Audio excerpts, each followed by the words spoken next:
Hello again YouTube, Mad Dog here.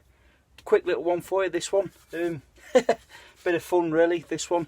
This is something that my good lady, Mrs Mad Dog, has picked up recently from Aldi.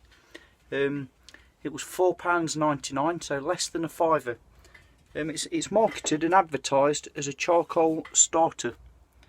So basically what we've got here is a piece of tubing with some good airflow underneath of it, and if it will pick up, there we go.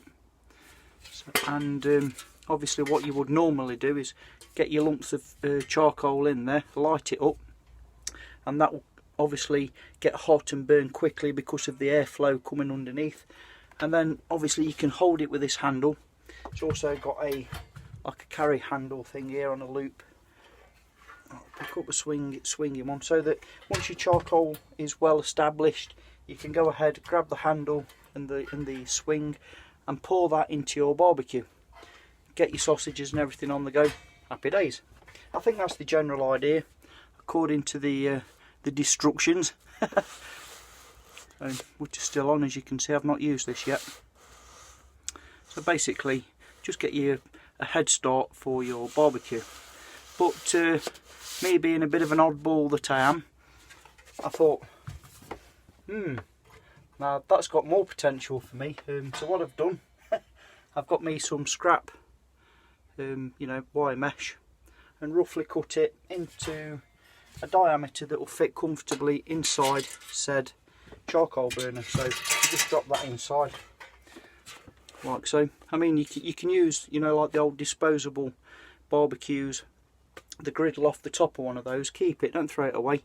They come in handy for making other things, Anyway, so I've dropped that on there. So now if I'm using finer, smaller pieces of wood, you can see where I'm going with this. It won't fall through the said air holes. So that will retain smaller embers, smaller coals. Then on the top, using the same sort of material, I've made, just really, as you can see, rough ass cut this out, a griddle. And it is dished for a reason. So that griddle just sits on the top there, like so. And now obviously I can get my sausages, my jacket potato, whatever I want on the top there.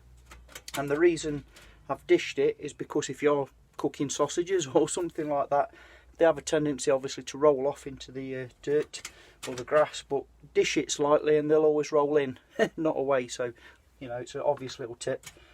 So I thought to myself, that's got to be the mother of all hobo stoves. Look at that, and it's portable. Great. I mean, admittedly, I wouldn't want to put this in my rucksack and carry it for a weekend away. But if you are going out in your car, or there's 4 or 5 of you camping, and you're probably hopscotching, going to various places, you fancy a barbecue, you've got yourself a massive hobo stove. Why the hell not, And it's less than a fiver. So I've got a cheap Tupperware container here, which I'm going to use as my cook vessel on this, and an improvised handle for that little cheapo. I think you get a nest of these, about 6 of these, they all sit in each other, and about £1 from the cheap pound shop. The little enamel tin Tupperware things. And basically I've just got my improvised fork handle design. I've shown this before in different videos. So a standard kitchen fork, which I've sort of bent into the spider leg shape there. Yeah, like I say, I've shown this before, but it is a neat little trick really. I have used it quite a bit, and it is quite helpful. So basically we take this, the outer prong, bend in, and the second outer prong, so the inner ones are going behind, and then just, oops, he says, and then just push that on, like so. And the back ones support the outside of the tin, and you've got yourself a nice makeshift handle for your cheapo cookware, which when you're finished you can take it off and sits nicely inside said cooking vessel. So little hack or trick, whatever you want to call it, tip. So I'm going to get myself a bit of a quick sort of bushcraft, I don't know, bit of supper, bit of a meal, I guess it will be pasta and something, noodles and something. Get that on there, get it lit up, and see how it performs as a hobo stove. Stay tuned. Yeah. Alrighty, let's get this sparked up. I've got me some birch bark just as my base. Or ferro rod, obviously. Okay, let's get this. I've got a piece of high resin pine wood here.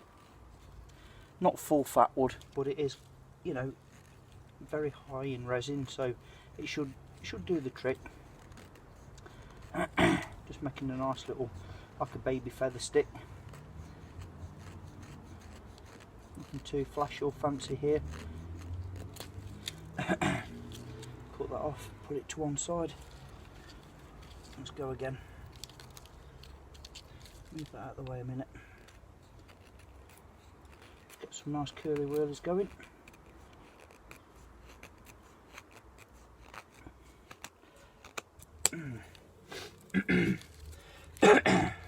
Oh yeah, so I'm basically ending up with little, like a feather stick made of, you could call it semi-fat wood. So I'm going to use that, or try to anyway. Let's see if we can't get this going. Turn it around, that'd help.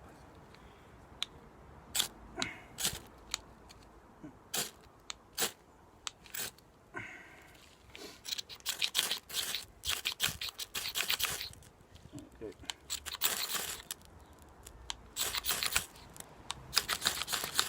There we go. Eventually. Now, because obviously it's on the birch, I can get that straight in. Oh yeah. Excuse me. I've got some little starting sticks ready. Again, it's not full fat wood, but I don't know if this will pick up. It's sunlight here, but it has got seams of you know, good resin in there, so let's get them in as well. And because I've got the tray work in the bottom, the little wire mesh, hopefully this fine stuff won't fall straight through. That's the idea anyways. Get my starter sticks on now.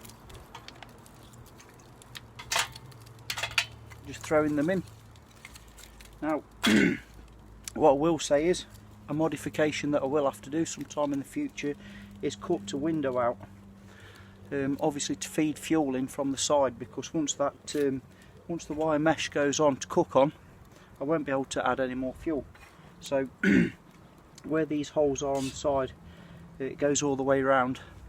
I am actually going to cut one of those out and create a little window so I can add more fuel, you know, without having to take the cook pot off and the wire mesh, and keep adding fuel that way. Obviously it's going to be a roaring fire to start with. As you can see, it's really burning efficiently from underneath, which is good, but that's not ideal for cooking on. Obviously. Oh yeah, there we go. So I just move pan you around here. That's going really strong now.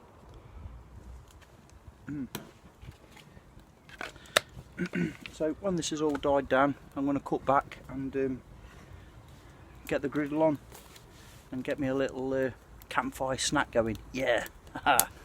Okay, it's starting to die down, so what I'm doing now is I'm just adding some larger, you know, more hardwood fuel, and this is going to create the hot cooking coals that we do need for a good hot, obviously a good hot bed of embers, but not a roaring flame. That's ideally what we're after for, you know, any campfire cooking really. But I just thought I'd come back and show you this, that the handle is insulated. I've got no gloves on here at this point.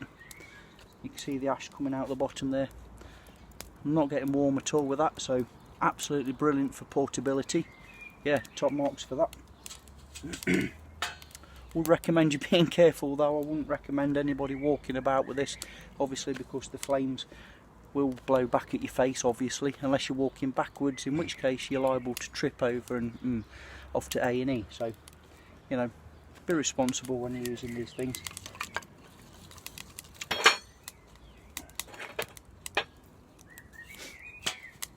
So basically I'm just going to let all this die down into a nice bed of usable coals now, and then, like I say, get some snap on the go. Stay with me. Yeah.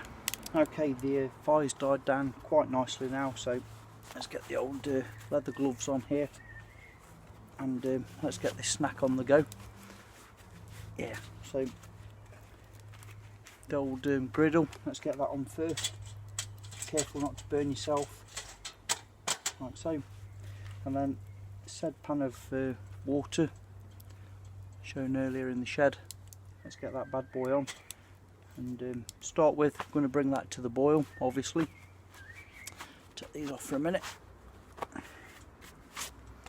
And what I'm going to be using is this chicken and hot salami noodle mix with some of my extra, you know, herbs and spices thrown in there. I've seasoned it well, thrown some extra garlic and chilli in there just to spice things up a bit, you know. And this is dated July 19, so I'm using this now because obviously I've only got a month of prep left on it. They do keep for a long time, these do, you know, like a year or more. So I do recommend preparing some of them ready in a Ziploc bag. Chuck them in your rucksack, you're always good to go. You know, you've got like, I can't remember what this was now, the calorific content, but it's quite high. You know, you're looking at 300 plus calories, but mainly carbs, which in the wild is hard to come by. So always carry your noodles. And I'm going to be preparing, using and serving it with this, which is my own made, one of my own made spoons. It's only rough fast, you know, dead easy carving spoon. I've got plenty of these, you know. I do like to waste my time carving spoons out, so that's what I'm going to be using. So, and this is boiled, we'll get back to it. Okay, the water is coming to a rolling boil, so let's add the noodles and the pepperoni sausage and all my herbs and spices. Let's go. So here we go, just going to throw them in there. No ceremony, just get in there. As dirty as you like, there we go. Yeah, give them a good old stir. And then using my glove, take it off the heat pretty much straight away. We don't want it to burn. And just stir all that good stuff in there. Let it simmer for a minute, you know. This stuff only takes 2 or 3 minutes to cook through, because obviously all this food is already cooked. It's just freeze dried and seasoned and stored. Oh, it's making me gulp already. So we're just going to let that have a minute to rehydrate, suck up all that flavour, all the herbs and spices. Oh yeah. Oh, ready for this. And then put that on the bag. Just going to re-bring that, not to a rolling boil, but where it's hot enough, you know what I mean. So a couple of minutes, you know, a few seconds even.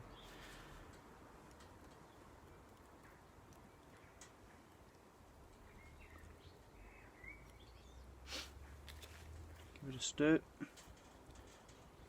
I want it hot right the way through. You can see already those noodles are swelling, they've taken on the water. So let me drain that off. Oh yeah, they're steaming already, look at that. Yes, good campfire grub.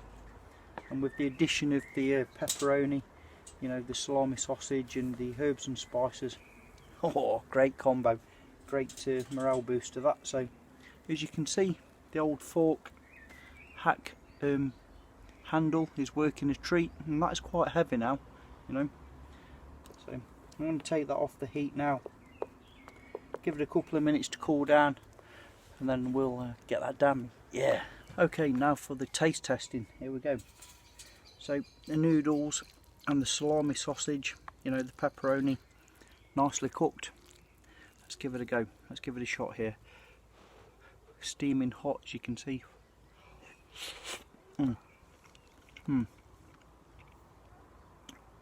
Oh yeah, that's very good and well needed right now. Excuse me. My spoon that I'm using, that I hand carved, is actually made for liquid and gravies, that type of thing, so not ideal for eating noodles, so please excuse me. But yes, everything's cooked perfectly, with the addition of the spices that I've shown in a previous video, you know, chilli, garlic. You can check out my marinade into that video if you want to, but anyway, I digress. The actual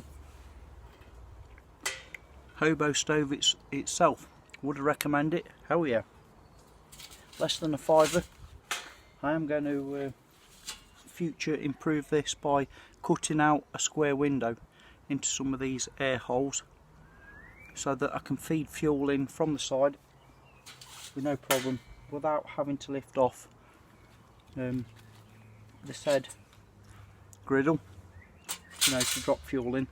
Obviously it's a no-brainer, but less than a £5 for a massive cookpot, say cookpot stove, absolutely, why not? I do recommend it. They're on sale now at Aldi.